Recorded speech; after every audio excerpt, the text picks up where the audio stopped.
Welcome to OutWithDann, the podcast that spotlights and examines the voices of LGBTQ+ authors, characters, and our allies. Together, we lift our voices and we tell our stories. I'm Dan White. Join me as I chat with this week's author.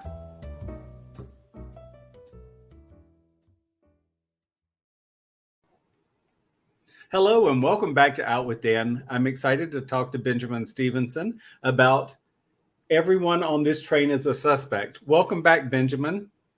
Hi, Dan. Thanks for having me back. Oh, I'm very excited. This book was just as delicious as the first one, which was entitled Everyone in My Family Has Killed Someone. And I saw on your bio that you've been published in 27 languages on the first book. That's amazing for a debut novel. Congratulations. Thank you. Yeah, it was a crazy ride. And I keep, every now and then the book's been out in Australia about 2 years now, the first book. And every now and then I just get a flurry of messages from a specific language, Italian, German. They just pop in and I think, oh, it must have published over there now. So it's this fantastic global flurry of enthusiasm for the book, which is so cool. That is wonderful. And both books are really, really delicious, just as the first one was, this one is as well. So it's a wee bit of a sort of a takeoff on Agatha Christie's Murder on the Orient Express and the fact that it takes place in a train. But I would say much beyond that, it's very, very different. Can you give us a little setup of what the story is about? Yeah, absolutely. So the kind of homage to the Golden Age is that my main character, Ernest Cunningham, is a big fan of Golden Age mysteries. And in fact, he used to write how-to write books about how to put together a Golden Age mystery. So he sort of knows all the rules and how they work. And the idea behind him is that he is a fan of Golden Age mysteries that finds himself inside real life ones. And he wonders if he can follow the rules set down by Agatha Christie and her contemporaries, Ronald Knox, etc. Can he solve the mysteries in real life? So in the first book, Everyone in My Family Has Killed Someone, he takes on a serial killer known as the Black Tongue and he solves that mystery. In this book, Everyone on This Train is a Suspect, he is now writing these mysteries. So he has been invited on a writers' festival, which is to take place on the Ghan, which is the train between Adelaide and Darwin. It goes between the top and the bottom of Australia, straight through the desert. It goes for 4 days and 3 nights, and he's on there with 5 other writers. It starts off a little bit bickery, a little bit tense. There's some writers' egos at the fore as Ernest tries to kind of find his place and he's trying to write a sequel and he doesn't have any ideas. But on the first night, when one of the writers is murdered, Ernest thinks, wow, I might have landed myself inside the sequel I'm trying to write. All of the writers on board, all the surviving writers, decide that because they've spent a lifetime researching murder, that they all have the skills to solve the crime. So it becomes a train full of suspects who exactly know how to get away with murder, trying to race to solve the crime and one-up each other as well. So it's a really fun, kind of multifaceted 5 detectives solving one crime. But I thought the true essence of this book is that a crime writer would be the perfect killer. And so how do you, if you have 6 of them, how do you find out which one it might be? It was really, really well done. And, to get into each of them's story was fascinating, how each of them got there and what sort of put them there and who had taken what from whom. And I do think that in today's world is something that's big, with AI, which is something that you mentioned in the book. And it is, how does that affect a person's writing and where they're going with things like that? Is AI large in Australia? Do you know? Yeah, I think it looms large over everyone, and I think the way I use it in the book is to sort of capture a bit of writers' insecurity, a bit of the fear of, are our words that we're leaving behind, are they replaceable? Can we be mimicked? I genuinely believe that we can't yet. I don't think, especially the writing that I do, I think that not to pat myself on the shoulder, but I think that wit and humor are something that a computer just can't capture. They just don't understand the pace and the nuance that you need. So I genuinely don't think that my books will ever be overtaken by Skynet. but it's a genuine fear. You know, it's a fear for all the valuable employees of book publishing companies. You know, if Sure. AI writes the blurbs and designs the covers, then, you know, are we making art in the same way?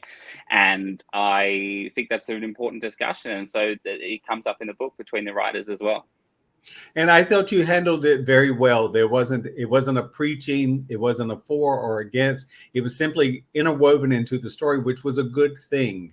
It was something that, you know, because I do think each person has their own voice, whether it's just speaking, but especially writers. You know, there's some writers that we read that we're very influenced by what they write. And it's like, yes, I can listen to this voice every time because they have something. I can get into their syncopation of writing. And I do think that, especially with humor, AI is not good at humor. And it's, thank God. So, how does I your, think yes, sir? I think also it is a tool in some way. It's a tool that people will develop and refine and use to suit them. It doesn't suit me, but, you know, it would be short-sighted of me to pretend that I don't have it easier than writers 150 years ago did, when Microsoft Word tells me when to use who or whom sometimes. You know, that's an algorithm. I'm Yes, it benefiting is. from the spell check. I'm not there on my typewriter. So there are ways it will naturally evolve that won't depreciate the skill of writers, is probably the hope. I agree with you. So you do stand up as a different part of your life. You wear many hats. Do you find that your comedic portion of stand up is easy to write into a book, or do you have to work at it a little harder? They're both very, very different. A stand-up comedy show is about 10,000 words and goes for 60 minutes. And a book is 100,000 words and goes for as many minutes as the reader wants. It takes about the same amount of time to write 10,000 words of stand-up as it does 100,000 words of a novel.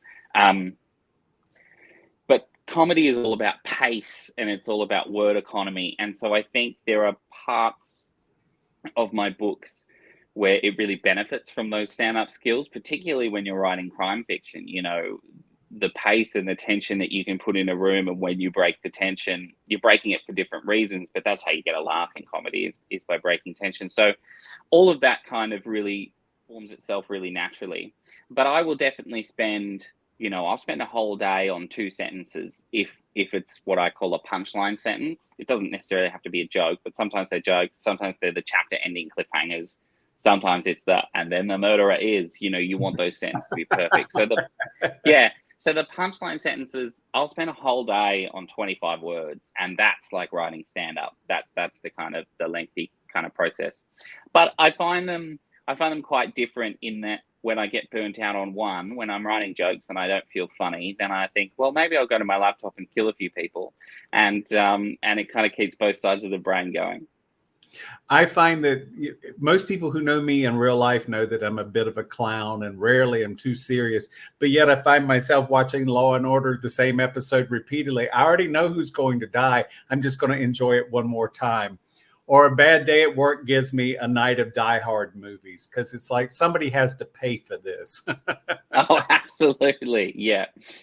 So talk a little bit, and I know this is just simply me asking you as a writer. So there's revenge and justice. They're not the same thing. Is one of them sweeter to you than the other when you're writing, or do you enjoy both the same?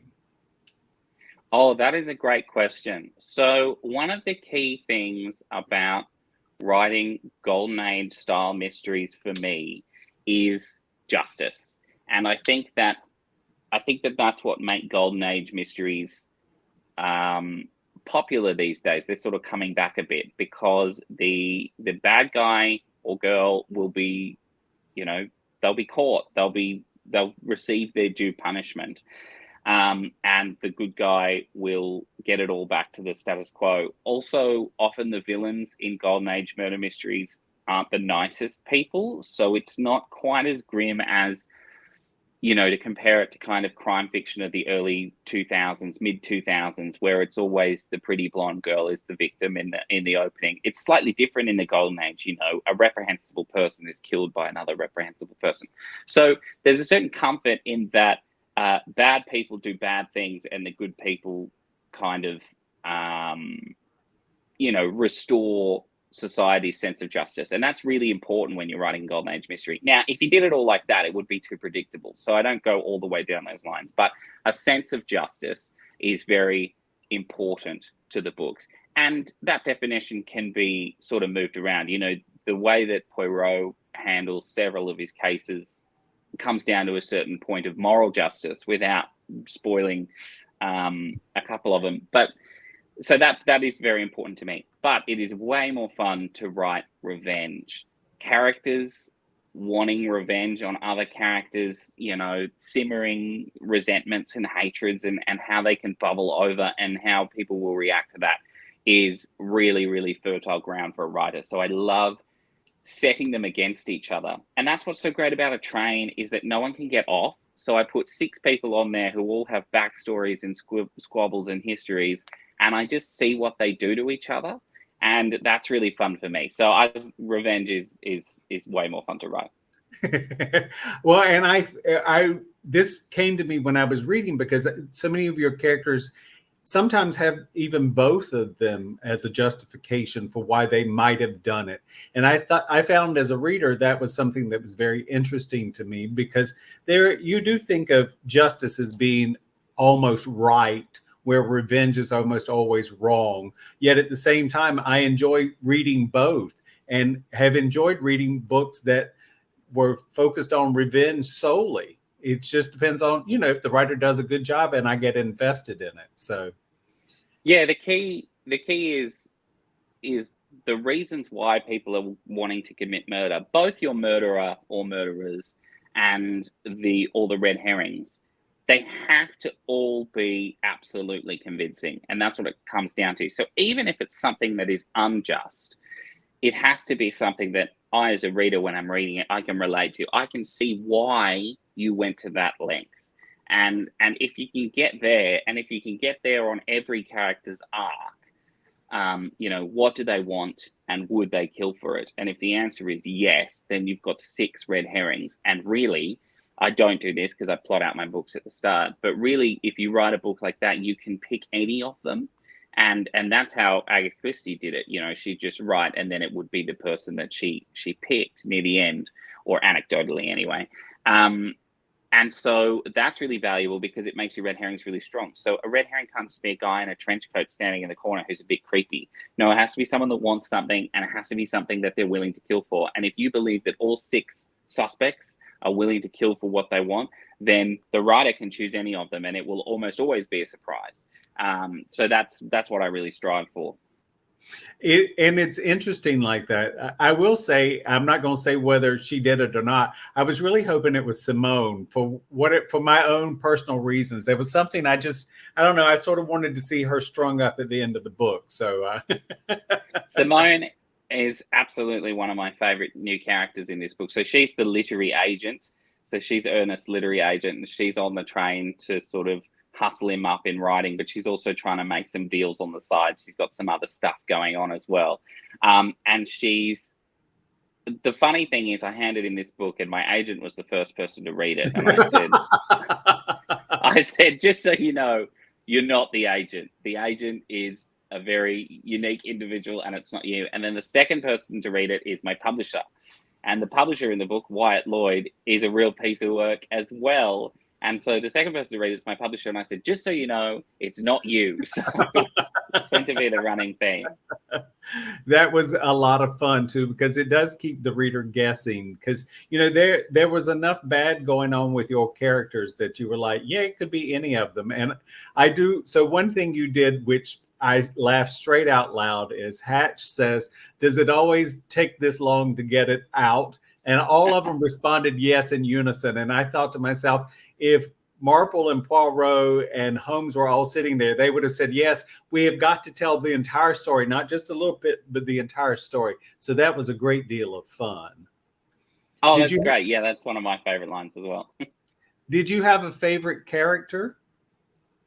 Yeah, so I think there's so much fun to be had with the behind the scenes of book publishing. So people like Simone were really, really fun to write. But my favorite is Alan Royce.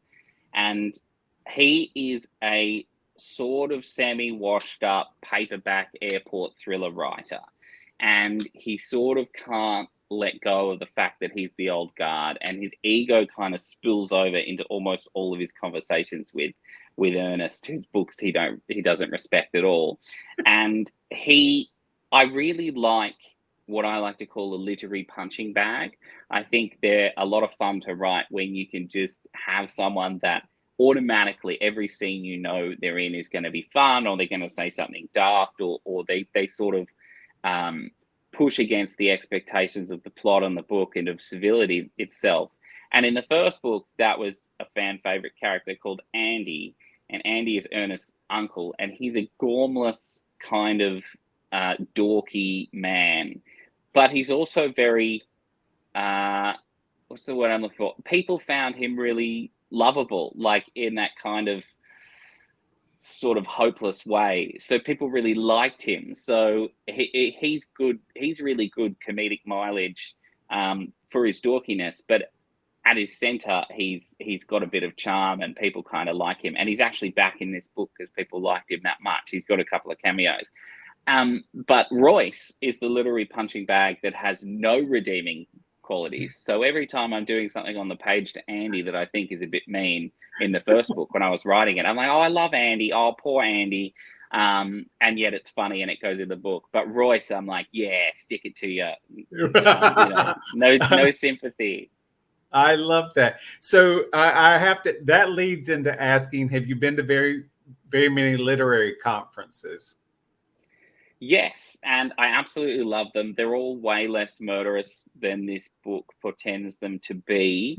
I would say though, so yeah, none of the events in the book are real, and none of the writers or publishing professionals are real or based on anyone.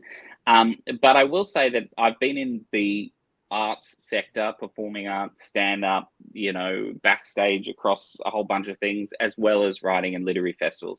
And I've been in those environments for, 20 years. And everything in the book, in some way or another, is sort of something that I've overheard said in a green room, been said to me, or I've said myself. Like, I'm not immune to the writers' egos, and all of their insecurities are real kind of things that we all feel and experience. And then I've exaggerated them for fiction and to put Ernest in the environment. But it certainly captures a certain impression of kind of what it's like working in the arts, because basically everyone's egos, ego in the most literal sense of the word. I'm not saying people have giant egos, but your literal ego is in these pages when you put it out. When you share it with someone, that's going out there. And so, something that really distracts Ernest in the book is that one of the other writers gives him a 1-star Goodreads review. And that's not something that is a real thing or that has ever happened to me. But how Ernest feels about that is very easy for me to relate to, because we all have those kind of latent fears. Oh yes, and I've spoken with several authors who have had either really, really glowing reviews or really poor reviews, and it hasn't always been what I thought it would be. Just because someone gets a bad review doesn't mean it's not an excellent work. It means that one particular reader did not connect with it. Or they had a bad day. They missed their bus. They didn't have breakfast. Precisely. They sat down to read your book at the wrong time. It's absolutely true. So I did notice that Pappy makes an appearance in this book. So are you a bourbon fan? Yes. I have a slight disclaimer on when people ask me that, is because I do like it and I drink it, but I'm very slow. And somehow the word got out around my friends that I like it and I drink it, which is true. But I drink probably 1 bottle a year. And now when it's my birthday, everyone gets me a bottle. And I'm like, that is That's a decade's worth for me. Like I'm so slow. Benjamin, Um, I don't mean to put myself on you, but you should invite me over. I can deplete your oh, storage. you'll Don't help worry. out. You'll help out. That's Oh, important. That's valuable. I invite people around and I say, please drink it. And people say things, like I'm not saying I have the most sophisticated taste or best cabinet, but you accumulate things. And I'll be like, let's open this one. And someone will be like, are you sure? And I'm like, yes, please, let's drink it. If it's sitting there growing dust, what good is it? What's It's the meant to be point? Yeah. shared. Absolutely. Again, the book is Everyone on This Train is a Suspect. Benjamin, do you have social media or a website you'd like to share? Yeah, so I mainly use Instagram, and it's at Stevenson Experience, spelled like my last name with a V. Perfect. Lovely. Thank you so much for joining me. This was so good, and I highly recommend it. Thank you so much for having me. Sure. Hang on for me just a second. Thank you for joining me for this week's episode of Out with Dan. You can find more information about this podcast and its host at OutWithDan.com, on Twitter at OutWithDan, and on Instagram and Facebook at GoOutWithDan. This podcast is hosted by Authors on the Air Global Radio Network, and the theme music is provided by bensound.com. Join us again soon for the next episode of Out with Dan.